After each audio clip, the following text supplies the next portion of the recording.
currículum de nuestro magnífico ponente del día de hoy. Es abogado especialista en Derecho Informático, docente universitario de la Universidad Nacional de la Patagonia, San Juan Bosco. Obviamente, pues bueno, es de ese precioso país que es Argentina. De la Facultad de Ingeniería en Sistemas, docente invitado al ILB3 en Barcelona, Universidad Nacional de San Luis, Argentina. Es también director de la red iberoamericana eiderechoinformático.com. Cuenta con estudios en informática forense, gobierno abierto, comercio electrónico, manejo de datos personales, delitos informáticos e implementación de las estrategias de gobierno digital. También es autor del libro Diccionario de Derecho Informático y temas afines de la editorial Hammurabi, año 2024. Autor del libro Diccionario de Derecho Digital, editorial Mizuno, en Brasil, año 2025. Y coautor del libro Violencia de Género y Tecnología. Sin más preámbulos, le cedo la palabra al distinguido maestro Zamora. Por favor, adelante. Buenas noches, muchísimas gracias por permitirme estar acá conversando con ustedes. Desde el sur de Argentina, estoy específicamente desde la Patagonia. Para mí es un placer enorme poder contarles un poquito de este tema que por ahí con mi amigo Rodolfo Martínez nos ha parecido interesante para charlar. Para esto, primero tengo que agradecer necesariamente a la UNAM, al proyecto PAPIME, que es el enlace jurídico académico, y a la doctora Alma de Los Ángeles Rizo Ruiz, por cederme este espacio, por permitirme charlar un ratito, aunque sea con ustedes, y como dije recién, a mi amigo Rodolfo Martínez, bueno, siempre me tiene en cuenta para dejarme conversar y contarles algunas de estas cosas.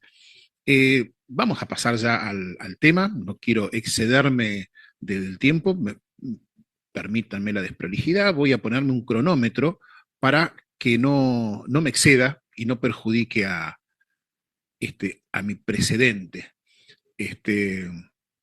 Fíjense, sé hasta usar la palabra precedente, que es el que viene después, y siempre me lo confundo con antecedente, que es el que viene antes. Así que bueno, no quiero perjudicar a mi precedente. Yo les voy a estar hablando un poco sobre la gobernanza de la inteligencia artificial en el metaverso.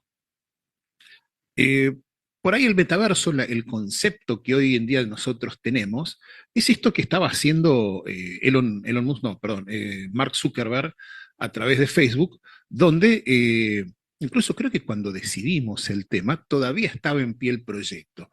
¿Qué pasó?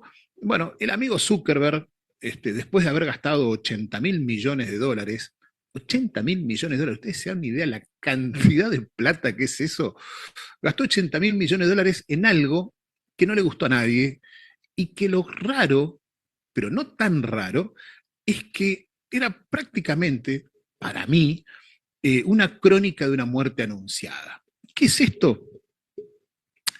Ya habíamos tenido una suerte de metaverso allá lejos y hace tiempo, hace no sé si fácil 10 años, cuando salió Second Life. ¿Ustedes se acuerdan de Second Life?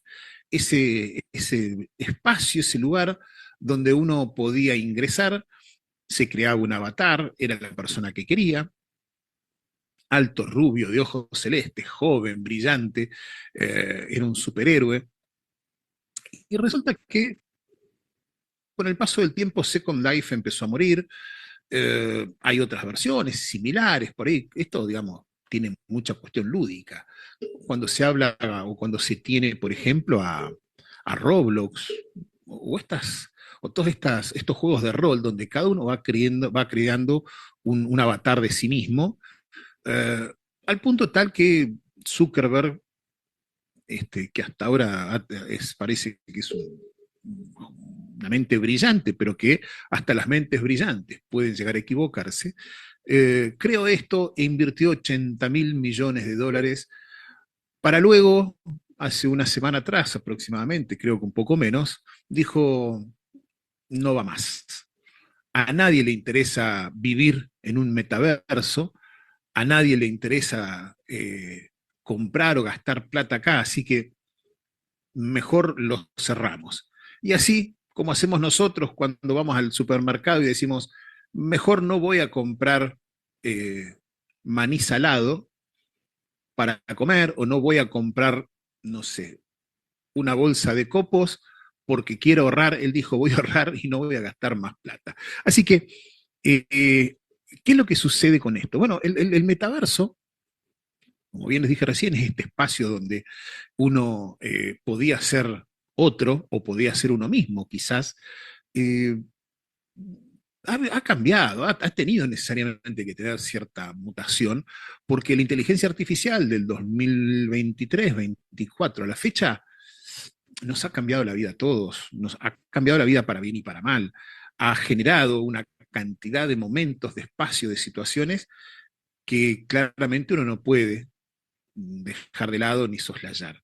Y el metaverso necesariamente tiene que incorporarla, y el tema es cómo la incorpora. Yo creo que el mayor desafío ha sido ese, bueno, ¿cómo hacemos para meter inteligencia artificial en un lugar donde la gente quiere ser uno? Y la inteligencia artificial es prácticamente una herramienta que no nos permite ser nosotros. Eh, Quizás más adelante lo voy a desarrollar un poquito más, pero a mí hay algo que me tiene profundamente preocupado, y es que la inteligencia artificial nos impide ser humanos. Yo creo que el ser humano, en la búsqueda de ser humano, cada vez es menos humano. Y aunque parezca un juego de palabras tonto, me parece que cada vez queremos tener menos cualidades humanas. Eh, Cada vez el común de la gente usa más la inteligencia artificial para eliminar problemáticas. Y eso no es malo. El tema es que la problemática, la voluntad, la problemática implica toma de decisiones, y la toma de decisiones implica voluntad. Ahora, cuando nosotros ya carecemos de voluntad, lo que nos pasa es que nos convertimos en un poco menos humanos. La voluntad esos tres elementos: intención, discernimiento y libertad, que nos permiten ser personas. Pero cuando ya no tenemos intención, ya no tenemos discernimiento y ya no tenemos libertad, esto muere. ¿Qué sucede? La inteligencia artificial viene a reemplazar conocimientos. Ya la gente no aprende idiomas, o son muy pocos, porque ¿para qué vamos a aprender a hablar, no sé, inglés, taiwanés, chino o lo que sea, si tenemos gafas que con inteligencia artificial te traducen en tiempo real? ¿Para qué vamos a aprender a hablar inglés, algo que es tan normal y común, si ya no vamos a estar, si ya no vamos a necesitarlo porque tenemos una aplicación que nos permite modificar esto? Estamos perdiendo la capacidad de aprendizaje, y en esto uno lo nota en los chicos, aquellos que somos docentes, nos damos cuenta que eh, cuando enseñamos o cuando pedimos un trabajo, lo primero que hacen todos es ir a cualquier IA, no voy a nombrar ninguna en especial, pero van a cualquier IA y le piden, haceme un trabajo de tal cosa. No hace mucho, creo que fue hace un mes, 2 meses atrás, estaba leyendo que en una universidad tomaron 10 chicos y le dieron para resolver una evaluación con inteligencia artificial, y a 10 chicos sin inteligencia artificial. Los 10 chicos que lo hicieron con inteligencia artificial obtuvieron un trabajo fantástico, impecable. Los otros lo tuvieron con errores, pero los que lo hicieron con inteligencia artificial, solamente el 5% retenía qué es lo que habían hecho, y el 60% de lo que habían hecho. Es decir, el 5% de ese grupo obtuvo conocimiento, pero obtuvo conocimiento sobre el 60%. Los otros chicos que lo hicieron a la vieja usanza, con libros, leyendo y debatiendo, el 80% obtuvo conocimientos sobre el 90% de todo el contenido. Así que cuando a mí me hablan, o cuando hablamos de estas herramientas de inteligencia artificial o el mismo metaverso, yo los veo como herramientas de deshumanización. Y ustedes dirán, bueno, pero una cosa es la inteligencia artificial y otra el metaverso. ¿Qué tiene que ver el metaverso? Pero si el metaverso somos un grupo de avatares, nos deshumanizamos. La crueldad es mayor, hubo violaciones en algunos juegos que trabajaron sobre este tipo de cosas. Eh, el tema es cómo seguir con la esencia humana y sin perderla. La gobernanza es parte de esto. La gobernanza es la necesidad que hay de establecer un régimen, aunque a veces suena feo la palabra régimen, donde la gente esté bajo normas de convivencia, normas éticas, normas morales, tal cual como ha sido nuestra sociedad desde el principio de los siglos, con diferentes variantes en lo moral, pero la gobernanza es la forma de gobernarnos que tenemos. Hay una película muy buena que para mí fue adelantada a su tiempo y fue muy poco valorada, que es Ready Player One. Es una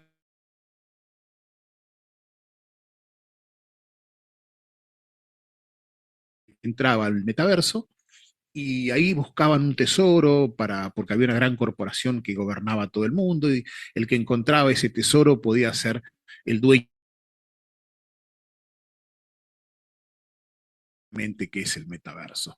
Eh, vamos a estar hablando sobre esto, bueno, ya me comencé, ahí les estoy poniendo en pantalla algunas de las cuestiones que hablamos sobre regulación, responsabilidades, derechos digitales. Eh, la estructura de la conferencia más o menos va a ser esta. Primero voy a estar hablándoles un poquito sobre el contexto de la AI y el metaverso, que es lo que hice recién. Después vamos a pasar a hablar específicamente de qué es la gobernanza de la IA, para luego empezar a profundizar un poquito y hablar de principios fundamentales. Y les pido ya, desde el vamos, que piensen si ustedes son gente de principios. La primera respuesta que todo el mundo me dice es, sí, sí, yo tengo principios y tengo valores también y tengo ética y tengo moral. Yo les pido a ustedes que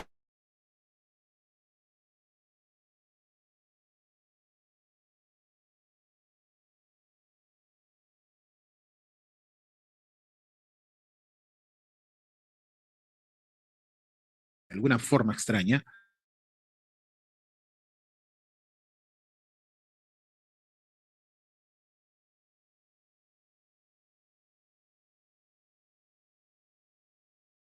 en México y en Argentina, y sobre responsabilidades y mecanismos para en el final estar diciéndole las conclusiones en cuanto a desafíos y propuestas.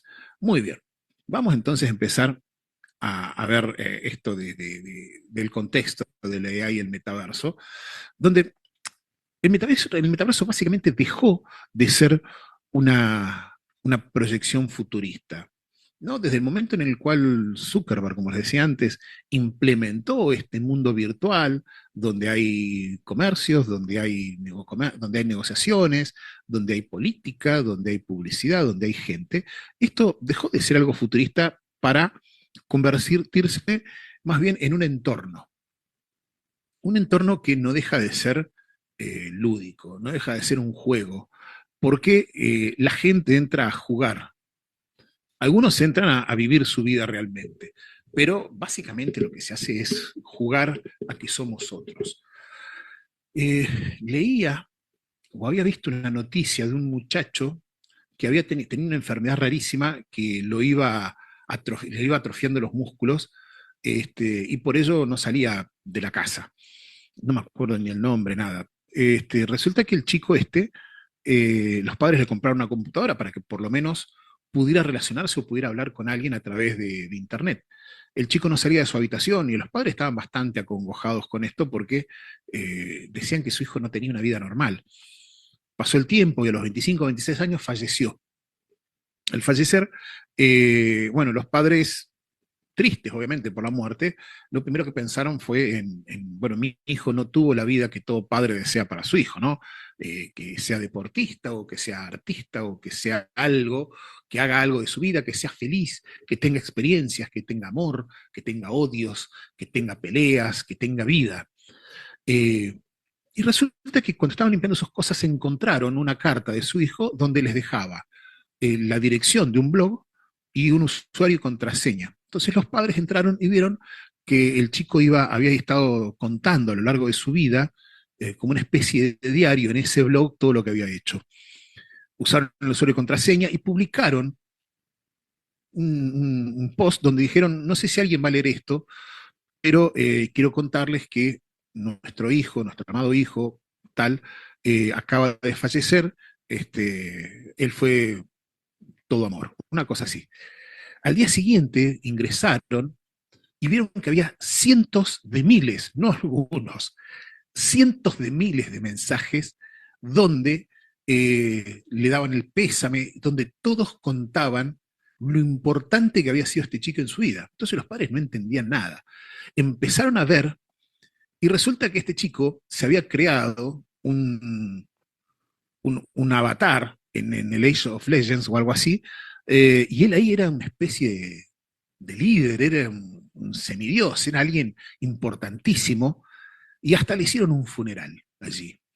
Y con esto lo que quiero decir es que el metaverso ya dejó de ser un espacio simplemente para ir a hacer un poco de negocio, sino que la gente realmente a veces lo usaba para vivir. Todos estos espacios donde alguien puede crearse un avatar y tener una vida son metaversos.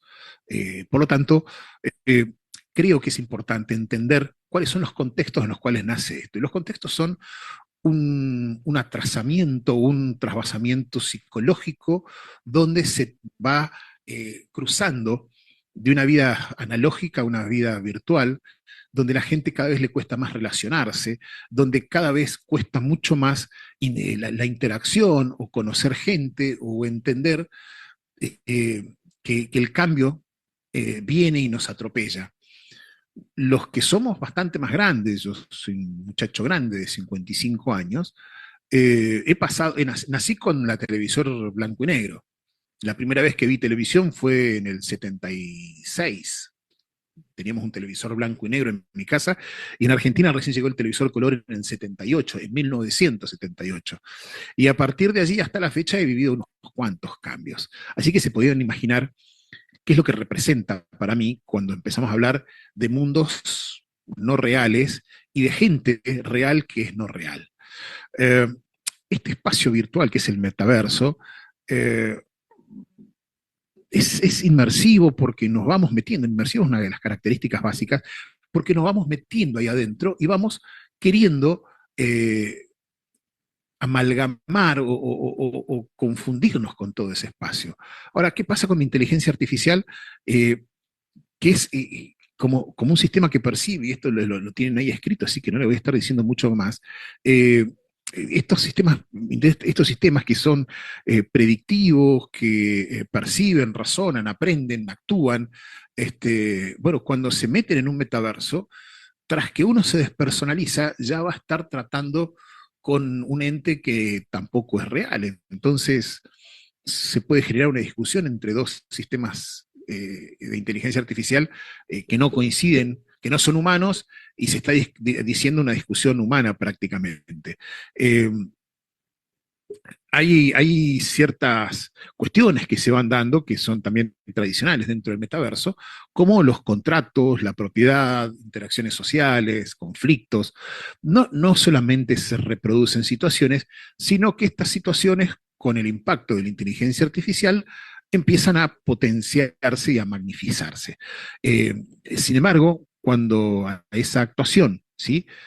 Como ya dije recién, se le introduce la inteligencia artificial, por lo menos la generativa y predictiva, el problema jurídico crece a niveles exponenciales. La inteligencia artificial deja de ser una herramienta pasiva para empezar a convertirse en un agente que va a predecir, como la otra película esta, perdón, si les hablo tanto de películas, pero como miro muchas series y muchas películas, los precog de una película de Tom Cruise, que no me acuerdo el nombre, tampoco era qué mal que estoy, estos son los años.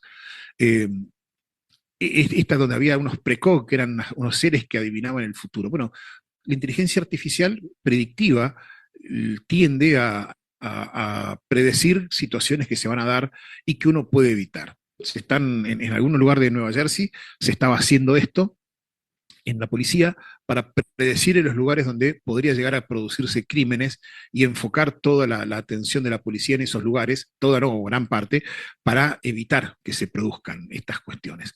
Ahora, la inteligencia artificial es una infraestructura del metaverso, o sea, forma parte del mismo.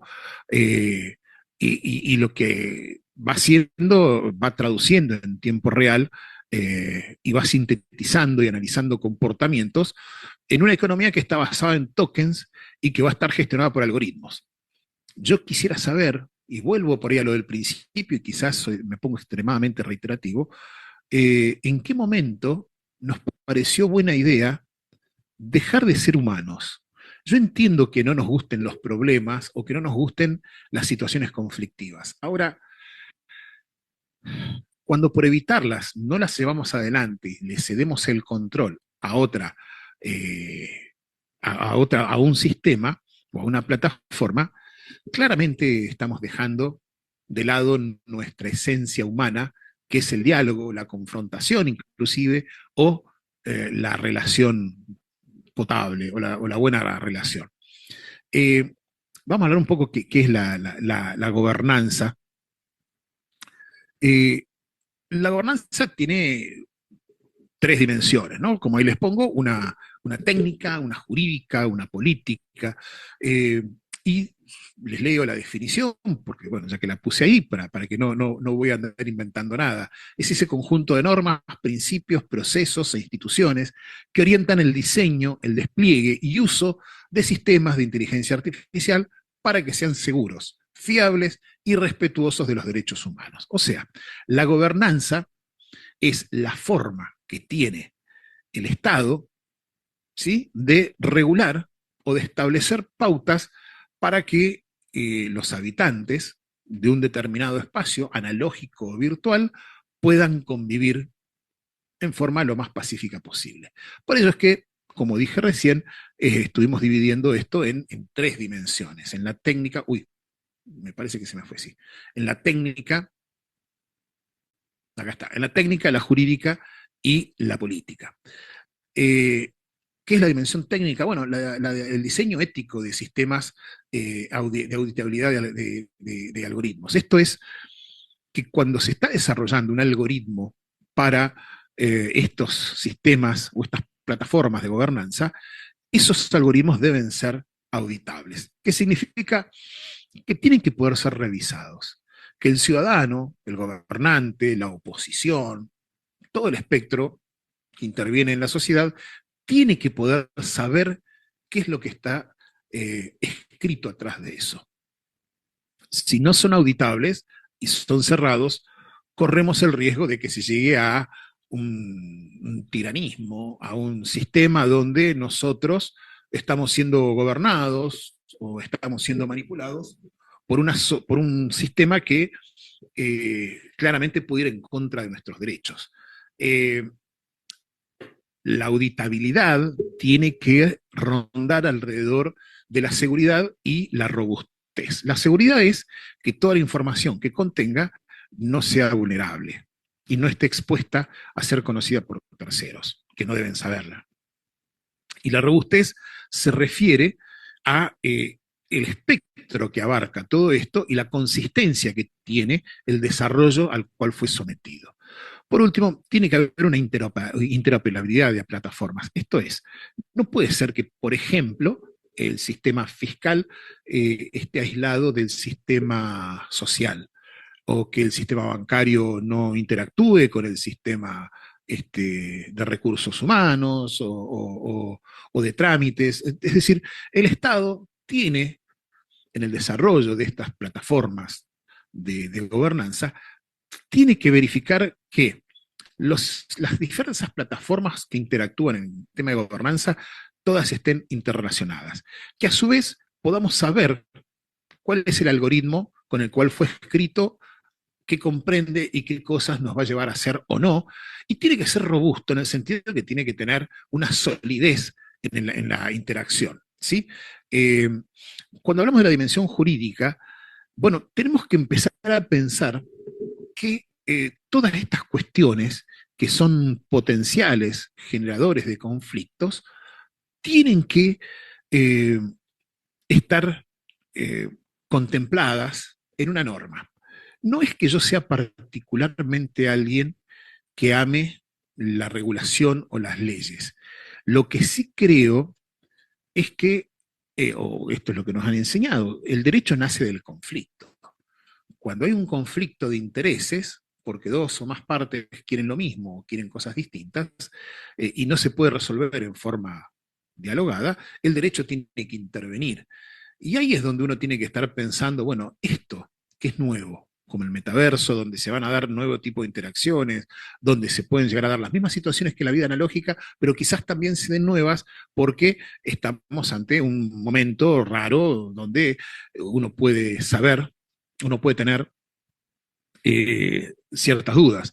Entonces, evitemos el conflicto, y el conflicto se evita estableciendo pautas. Ahora, yo creo que lo que no es que hay que revisar si crear una ley o no. Lo que sí tenemos que saber o creer es que eh, ya las leyes como están no nos estarían sirviendo mucho, porque la tecnología cambia tan rápido que las leyes quedan obsoletas. Entonces, lo que me parece a mí que tendríamos que empezar a hacer es buscar pautas, que la sociedad se maneje por pautas y esas pautas tengan cierta flexibilidad en la redacción para que los ciudadanos podamos entendernos. Ahora, la responsabilidad civil se van dando y sigue siendo la misma, lo mismo que el tema de la penal. Lo que pasa es que la penal, al describir conductas, es más complejo porque el derecho penal no admite analogías. Es este verbo, es esta descripción y nada más. Eh, y tenemos que tener en cuenta, por último, yo les pongo más abajo en la parte de dimensión jurídica, la más importante es la protección de los datos. Esa protección de los datos, creo yo que al ser el oro de estos tiempos, es lo más importante y lo que más necesitamos proteger y cuidar. Nuestros datos, saber a dónde van a ir, quién los va a tener, cómo van a estar cuidados, durante cuánto tiempo van a estar almacenados y en dónde van a estar almacenados. Y cuáles son las herramientas que tenemos o podemos llegar a tener para que esos datos que se manejen dentro del metaverso y a través de la inteligencia artificial nos van a afectar y cómo podemos hacer para modificarlos. La última dimensión que tocamos en el tema de la gobernanza es la política, donde va a haber organismos, debería haber organismos reguladores que permitan una participación ciudadana, una cooperación multilateral, que haya rendición de cuentas.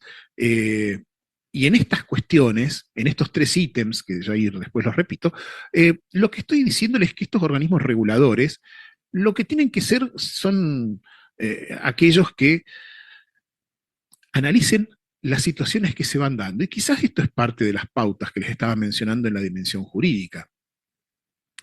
Y tiene que haber, así como tiene que haber en la parte técnica una interoperabilidad de plataformas, tiene que haber una cooperación multilateral entre organismos y entre los organismos estatales y los organismos reguladores. ¿Para qué? Para que no se pisen, para que no se contradigan, para que se tenga en cuenta la especial circunstancia que se va dando a través de la tecnología y de estos nuevos regímenes que podemos llegar a tener en materia informática. Bueno, hay principios, y acá es esto que yo les comentaba al principio, o les pedía, vayan pensando si ustedes tienen principios, si tienen valores, si tienen ética, si tienen moral, porque básicamente uno cree que tiene esto, y estos principios son los más difíciles de establecer, porque uno va diciendo, sí, yo tengo principios, ¿y cuáles son? ¿Y qué diferencia tienen con los valores? Estos principios y valores son los que nos van a estar guiando dentro de toda estructura gubernamental a través de la gobernanza o del metaverso donde nos estemos manejando. Eh, Algunos de estos principios de la gobernanza tienen que ser la transparencia, la no discriminación, la seguridad, la inclusión digital, la privacidad de los datos, la rendición de cuentas. ¿Y cómo se dan? Bueno, la transparencia es esto de los órganos regulatorios o organismos de control. Los organismos de control son aquellos que tienen que estar con los ojos puestos en las acciones del gobernante y que esas acciones del gobernante se puedan traducir en actos limpios donde el ciudadano pueda acceder a esa información y pueda quedarse tranquilo de qué es lo que va pasando. Obviamente, estos algoritmos no pueden escaparle a la discriminación o a la no discriminación. Estos algoritmos tienen que ser libres de sesgos. Uno de los problemas más importantes que están surgiendo hoy en día es con respecto a esto de que al no saber qué es lo que está escrito, no sabemos si están sesgados o no. No sabemos si, por ejemplo, algún algoritmo de estos fue escrito por un nazi y tiene solapadamente, en algunas palabritas sueltas dentro de todo el código fuente, terminología nazi o orientación que propenda a eh, la adoración a un líder supremo y racista y en contra de judíos o de negros o de gitanos o de lo que sea. Eh, es decir, el conocimiento que tenemos que tener a través de la transparencia también de esos algoritmos hace a que uno pueda auditarlos. Siempre esto por ahí me hizo acordar mucho de la discusión que había con respecto al voto electrónico. Mucha gente a favor del voto electrónico diciendo, no, es más rápido, es más eficiente, termina la elección y uno aprieta un botón y puede saber quién ganó. De esto, si bien no tiene una incidencia directa con la gobernanza, siempre me dio curiosidad, ¿para qué se quiere saber tan rápido quién ganó? Yo prefiero ir un poquito más lento y estar seguro de lo que estoy haciendo. Eh, por ello es que el tema del voto, que uno no puede controlar quién escribió ese código, cómo lo escribió, si se puede saber o no, a dónde va esa información, a dónde queda almacenada, quién la va a manejar. No sé, me parece que el voto en papel, si bien puede llegar a ser más lento en el conteo, siempre es más seguro. Y en términos de gobernanza, la seguridad es prácticamente esencial. Y por ello voy a la parte del siguiente ítem que habla sobre el diseño robusto antiataques. Y el ataque puede ser informático, puede ser analógico, puede ser de una persona con una botella, con una bomba Molotov, que se la tira a un servidor para quemarlo, o bien puede ser un hacker que se mete sin autorización. Eh, necesitamos, necesitamos que esta seguridad también nos vende tranquilidad. La tranquilidad de saber que el gobernante va a estar cuidando nuestro dinero y que va a haber una rendición de cuentas adecuada, donde va a haber una identificación clara de responsables este, y, y de, ¿cómo se llama? De operadores de la plataforma. Eh, necesitamos, por otro lado, también entender que esta rendición de cuentas no va a ser solamente económica o monetaria o de metálico, sino va a ser también sobre las acciones que tomen en cuanto a lo más importante que yo les comentaba antes, que es la privacidad y los datos. ¿Qué se va a hacer con esos datos? El derecho que tenemos a un habeas data, a modificar, a suprimir, a actualizar la información que se tenga de nosotros y que esa información sea pertinente. ¿Qué significa? Y que tiene que estar aquello que tenga que estar y nada más. A nadie le tiene que importar si a mí me gusta el helado de pistacho o no, o si a mí me gusta ver novelas coreanas, porque eso hace a mi intimidad, no afecta a la ciudadanía ni afecta a terceros. El artículo 19 de la Constitución Nacional Argentina dice que las acciones de los hombres que no ofendan el orden y la moral pública están exentas de los magistrados y solo reservadas a Dios. Esto significa que los magistrados no pueden meterse en aquellas cuestiones que no ofendan el orden y la moral pública, que eso solamente queda para nuestra conciencia y eventualmente hay que quedarse allí y no hay por qué andar publicándolo y nadie tiene derecho a saber ni a acceder a eso. Por eso es tan importante qué es lo que se haga con la inteligencia artificial y más dentro de un metaverso donde el ser humano tiende a perder inhibiciones y a mostrar cosas que no debería mostrar. Quizá no debería mostrar porque son extremadamente privadas, y a nadie más le interesa, y después podemos ser juzgados por eso. Por eso vamos al último ítem de estos principios, que es el de la inclusión digital, donde hay un acceso, tiene que haber un acceso equitativo al metaverso. Y yo me pongo a pensar, y esto lo charlaba ayer antes de hacer con unos alumnos, el viernes, esto fue el viernes pasado, lo charlaba con unos alumnos, donde hablábamos sobre yo les comentaba un poquito lo que eran los neuroderechos, y esto les comentaba que en China, en Japón, siempre la expresión clásica es viven en el año 2050, 2100. ¿Se pueden imaginar la diferencia de conocimientos o de manejo que hay entre un país asiático y cualquiera de Latinoamérica? Ellos están mundos adelantados a nosotros, y cuando llegue eso a nosotros, ellos van a estar 3 veces más adelantados todavía de lo que ya están. Eh, y creo que es extremadamente peligroso el que no podamos manejar una igualdad en esto, porque nosotros vamos a estar recibiendo la chatarra del primer mundo y vamos a creer que sabemos hacer las cosas cuando en realidad vamos a estar extremadamente atrasados. Eh, Creo que la brecha digital cada vez es más importante y tenemos que buscar la forma, no sé si a través del metaverso o de qué herramienta, que esta brecha nos siga aumentando por lo menos. Entiendo que debe ser complejo mantenerla como está, y debe ser más todavía el achicarla. No sé, creo que la brecha digital es uno de los grandes temas que necesitamos debatir.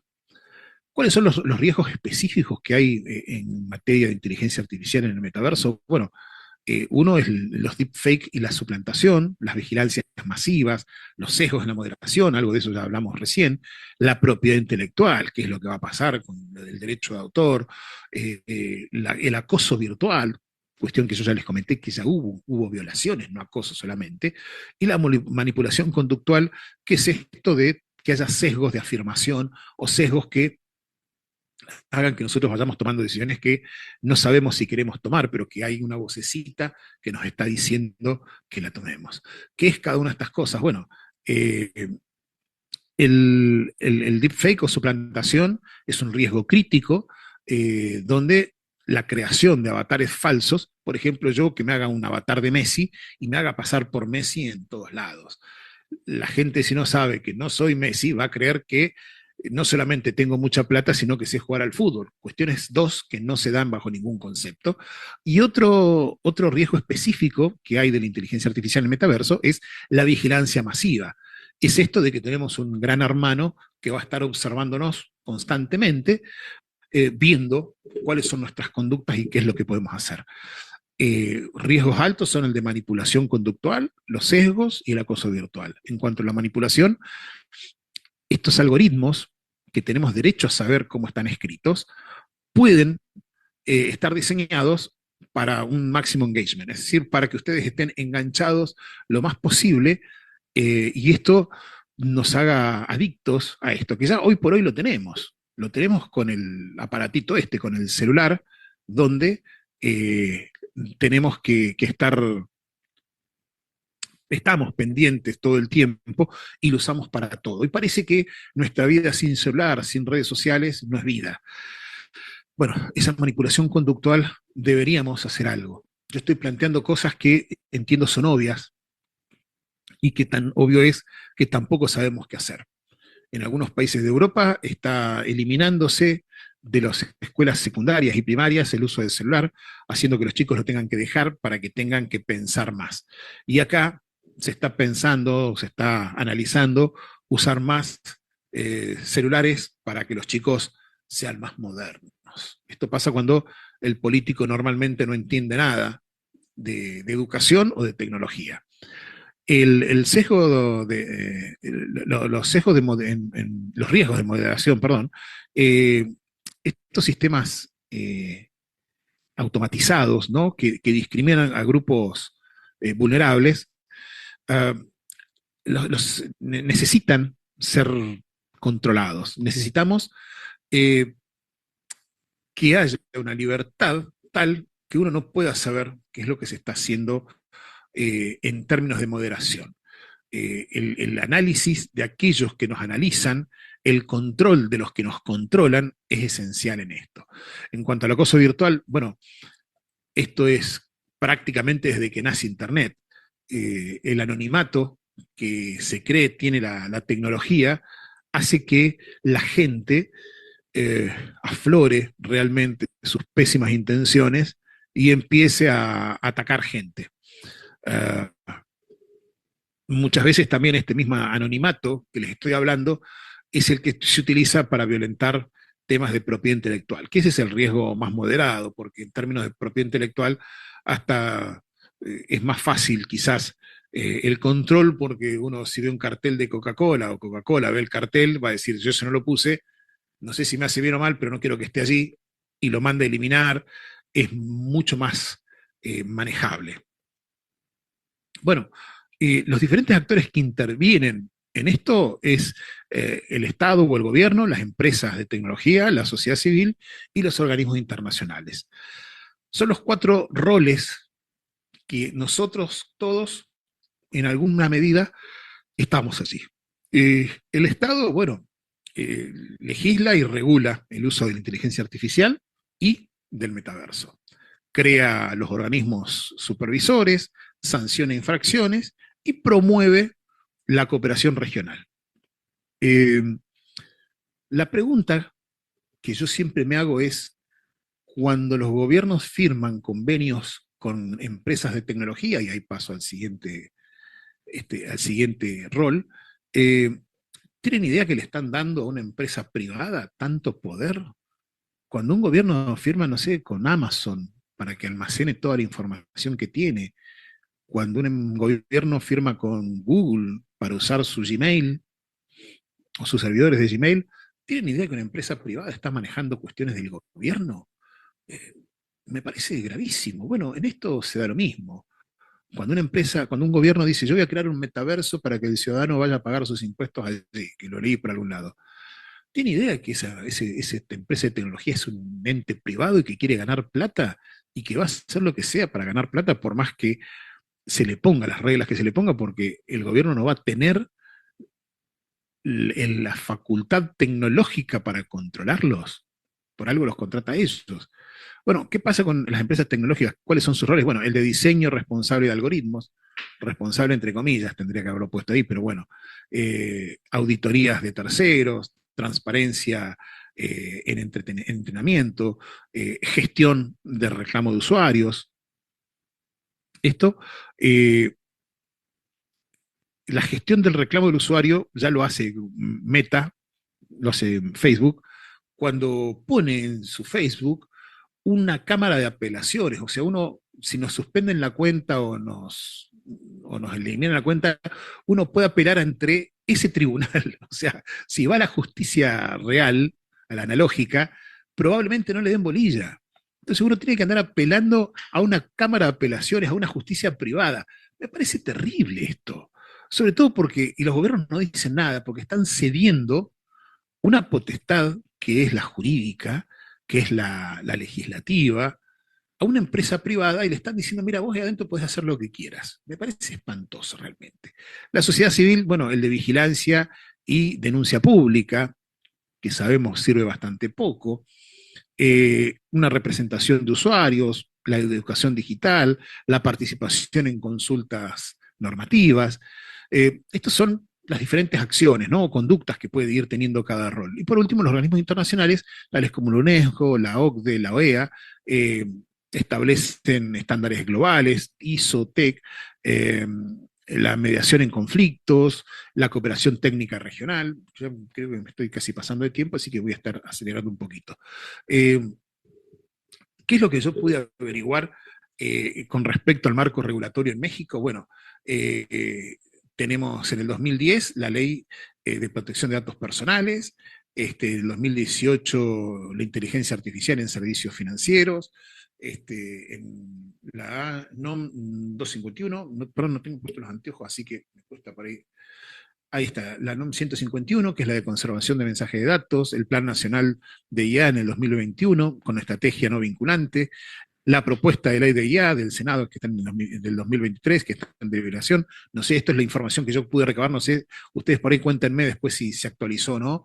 Eh, y el CP1 del artículo 16, que habla de privacidad e inviolabilidad de datos. Hay unos vacíos todavía regulatorios. Les pido, por favor, les pido disculpas. Primero, si no está actualizado, esto es lo que encontré yo y así lo armé. Que no tiene una ley específica de inteligencia artificial. El metaverso no está definido legalmente como qué es el metaverso. Es una cosa, es un entorno, es un software, es un sistema. ¿De qué forma nos vamos a poner de acuerdo? ¿Qué es esto? Que esto también aplicable a Argentina, obvio.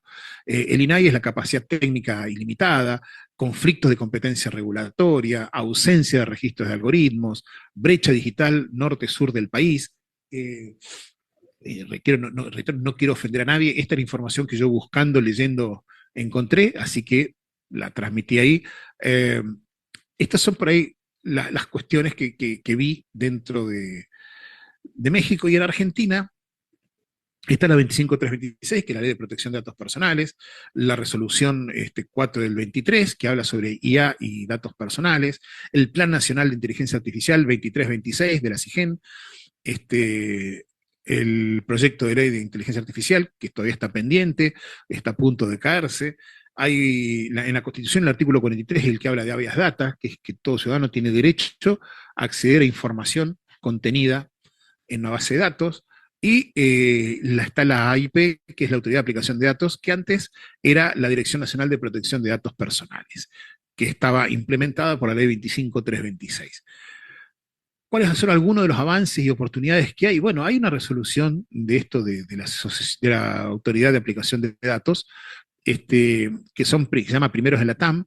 Hay una participación activa en foros de la OCDE, el sector tech y las startups de IA están en crecimiento. Por ahí la situación económica en Argentina no siempre ha sido lo más mejor, por decirlo de alguna manera, a diferencia de México, que tiene una economía bastante más sólida. Eh, por lo tanto, acá, si bien hay crecimiento, hay más crecimiento por voluntad que por real apoyo o contenido económico. Las universidades, acá en las universidades en Argentina tienen, uno levanta una piedra y se encuentra con un especialista en derecho informático o especialista en inteligencia artificial o cuestiones tecnológicas. Por último, tenemos que hay una reforma que está en proceso de la 25326 y hay un desafío que es el de financiamiento regulador de todo esto. Porque acá en Argentina, reitero, el mayor problema que hemos tenido siempre es el económico. Bueno, les hice un cuadrito comparativo. En cuanto a la ley específica de inteligencia artificial, tenemos que México y Argentina, los dos están ahí pendientes, los dos del mismo año. En cuanto a la autoridad reguladora, en México está el INAI, en Argentina está la AIP, que es la ex Dirección de Protección de Datos Personales, la Dirección Nacional. En cuanto a protección de datos, México tiene la ley del 2010, Argentina del 2000, la 25326. En cuanto a Estrategia Nacional de Inteligencia Artificial, México tiene un plan nacional del 2021 y Argentina implementó uno del 23 al 26. Hay un metaverso regulado, no específicamente en ninguno de los dos. Ambos son miembros de la OCDE y el nivel de desarrollo regulatorio en los dos son incipientes, uno es moderado, otro con avances, pero la verdad es que los dos están más o menos equiparados en esto. Creo que tanto México como Argentina padecen esto de buscar siempre la forma de no chocar con grandes intereses económicos, que es por ahí lo que más se da. En un momento acá en Argentina se pretendió sacar una serie de leyes que iban en contra de intereses tecnológicos y se frenó todo a raíz de esto. Bueno, en la inteligencia artificial, el IA Act europeo como referente global, tenemos que hay un riesgo inaceptable en cuanto a la puntuación social masiva. Esta puntuación social masiva, que es la que usa China, de puntuar al ciudadano y que tenga beneficios según si sos mejor o peor ciudadano. Esto que por ahí habíamos visto alguna vez en la serie Black Mirror, donde la gente se le iba dando puntaje como si fuera el carnet de conducir, y según si tenías buen puntaje podías obtener un mejor crédito y que eso dependía de tu convivencia social. Cuestiones de alto riesgo que se dan con la infraestructura crítica, tales como la educación, en materia... Uy, perdón, se me fue para acá. No, me fui, perdón. Acá, ahí está. En cuanto a la educación, los empleos, la justicia, hay un riesgo limitado en cuanto a los chatbots, los sistemas de recomendación, los deepfakes, y hay un riesgo mínimo en cuanto al spam, a los videojuegos y la IA estática. Estas cuestiones, que por ahí en Europa ya están discutiéndose porque existen, porque ellos sacaron un acta, tanto en México como en Argentina no se dan. No se dan simplemente porque todavía no hay nada, estamos en veremos. Así que en cuestiones que allá ya se están discutiendo acá, cuando las implementemos, las vamos a recién tener que empezar a discutir. ¿Qué se puede hacer? ¿Qué pueden adoptar México y Argentina? Y una clasificación por niveles de riesgo, donde se tengan en cuenta cuestiones más realistas y locales. Quiero apurarme porque se me pasa el tiempo. Algunos de los mecanismos regulatorios propuestos, ya me falta muy poquito, registro de algoritmos, auditorías obligatorias, sandbox regulatorios, certificaciones de conformidad, mecanismos de denuncia, cooperación binacional. Tiene que haber, en cuanto al registro de algoritmos, una base de datos que contenga estos algoritmos para poder ver qué es lo que dicen, auditarlos, controlarlos. Las auditorías tienen que ser obligatorias, y los espacios de prueba tienen que ser controlados, porque si no de ahí puede salirse e ir para cualquier lado. Cada uno de estos algoritmos tiene que tener un certificado de conformidad y tiene que tener un mecanismo claro y sencillo para que la gente lo denuncie, y para ello es necesaria la cooperación binacional entre, por lo menos, Argentina y México, o entre países, para poder llevar adelante esto.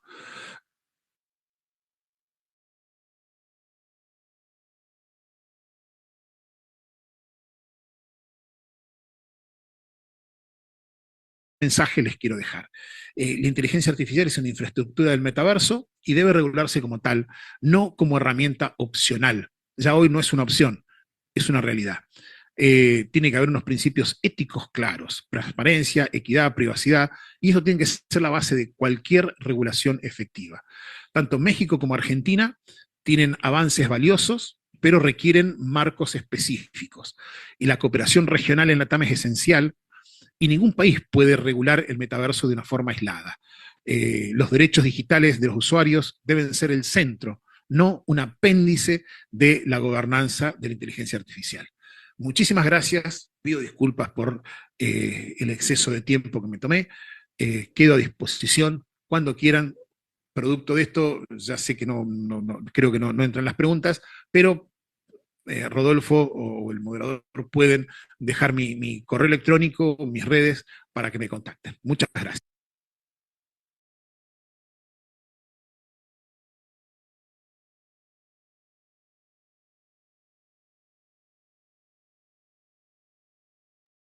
Claro que sí, al doctor Maestro Zamora le agradecemos muchísimo su espléndida ponencia y le cedo la palabra a la maestra Marta Rábago para la entrega de la constancia.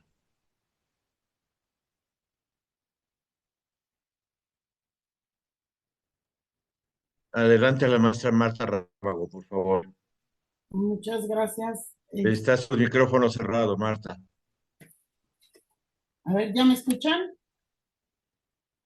Sí, maestra, la escuchamos perfectamente. Sí, se escucha. Ok.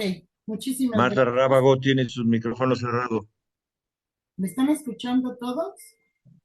Sí, sí se escucha, maestra. Sí, se escucha. Sí, maestra. Muchísimas gracias. Antes de hacer entrega, más bien dar lectura a esta constancia, sí quiero dar un breve mensaje, unas palabras. Todos los que estamos aquí reunidos, yo creo que nos preocupa gravemente qué es lo que va a pasar con la importancia de la inteligencia artificial y cuál va a ser la ética que se va a observar en ella para establecer límites morales necesarios, ya que la inteligencia artificial, pues obviamente no tiene una conciencia, pero los creadores, los programadores, deben de tomar en cuenta todos los valores, como bien lo dijo hace un momentito el ponente, mitigar los sesgos, tener una explicación clara, una transparencia, proteger sobre todo nuestros datos personales, una responsabilidad, hay un alto impacto social y obviamente tenemos que ver esos equipos multidisciplinarios que conformen la inteligencia artificial para que a través de los expertos de diversas áreas, pues puedan aportar algo en esta nueva herramienta tecnológica. Efectivamente, la inteligencia humana cada día avanza más, pero no hay que olvidar que en algunas ocasiones no es el fin con el que se realiza el adecuado. La gente tiene la mejor intención, las personas tienen la mejor intención, las investigaciones, etcétera, pero hay personas que sí utilizan esto para ocasionar daños y cometer delitos. Bueno, voy a dar lectura a la constancia y dice así: la Universidad Nacional Autónoma de México, en la Facultad de Derecho, a través del proyecto PAPIME PE 303726, Enlace Jurídico Académico 2.0, Ecosistema Multiplataforma para el Aprendizaje del Derecho, otorga la presente constancia al doctor Guillermo Manuel Zamora por su destacada participación en la segunda conferencia del segundo ciclo de conferencias en el entorno de la inteligencia artificial, metaverso y nuevas tecnologías, con el tema Gobernanza de la inteligencia artificial y derechos en el metaverso, principios, responsabilidades y mecanismos regulatorios, Argentina, México, misma que se llevó a cabo el día 27 de marzo del 2026 en la Facultad de Derecho de la UNAM, vía remota. Firman la presente constancia la doctora Alma de los Ángeles Ríos Ruiz, que es la responsable, y el corresponsable, el doctor Ruperto Patiño Manfred. Muchísimas gracias a todos. Cedo la palabra al doctor Gerardo Yep. Gerardo, adelante. Muchas gracias. La conferencia de hoy nos demuestra pues que la gobernanza de la inteligencia artificial y los derechos humanos eh, son cruciales porque debemos de definir cómo proteger esa privacidad. Eh, la no discriminación también hay que protegerla, eh, la seguridad, la autonomía de las personas en espacios virtuales, donde los riesgos técnicos y sociales se enlazan, tal y como lo ha magníficamente el maestro Zamora, y tenemos que respetar los principios de transparencia, equidad, responsabilidad, respeto, etcétera, etcétera. Y orientar, ahí está lo difícil, orientar a los desarrolladores de estas plataformas y también a los estados, obviamente, como lo señaló el maestro Zamora, sobre su responsabilidad implícita en esto. Los marcos de normas éticas y responsabilidad civil, insisto. Debe haber órganos de supervisión, debe haber cooperación internacional, evaluaciones de impacto, en fin, todo para prevenir daños y en el peor de los casos para garantizar su reparación. Por ejemplo, en un marco comparado México-Argentina, la importancia práctica radica en armonizar estándares y mecanismos transfronterizos. Argentina dispone de una protección de datos más consolidado, una tradición regulatoria en derechos digitales, y México avanza mediante reformas y propuestas para adaptar esa regulación a los grandes retos digitales. Lo que pasa es que aquí la normatividad como la tecnología tiene que avanzar a una super velocidad y y esas propuestas para regulación a retos digitales emergentes. Necesitamos que ambos países coordinen políticas, fortalezcan capacidades regulatorias, promuevan estándares interoperables para proteger derechos y fomentar innovación responsable. Por favor, les pedimos a los asistentes que registren su asistencia en la liga que se está dejando en los comentarios para poder emitir sus constancias. Y a continuación se proyectará de forma muy breve una noticia mencionada con el tema para una pequeña muestra de lo que ahora tenemos disponible en nueva pestaña de la plataforma Enlace Jurídico Académica, la que hemos denominado Territorio Puma 4.0. Esta invitación está abierta para que la consulten y nos hagan saber sus comentarios e impresiones. Muchísimas gracias por su interés y participación. Les esperamos el próximo viernes 24 de abril para nuestra tercera conferencia a cargo del doctor Sergio Arturo Guerrero Olivera, quien nos hablará sobre la soberanía y gobernanza digital en México. Agradecemos de nuevo al querido maestro Zamora, por su conferencia magistral y gracias a todos por su participación. Nos veremos pronto. Muchísimas gracias.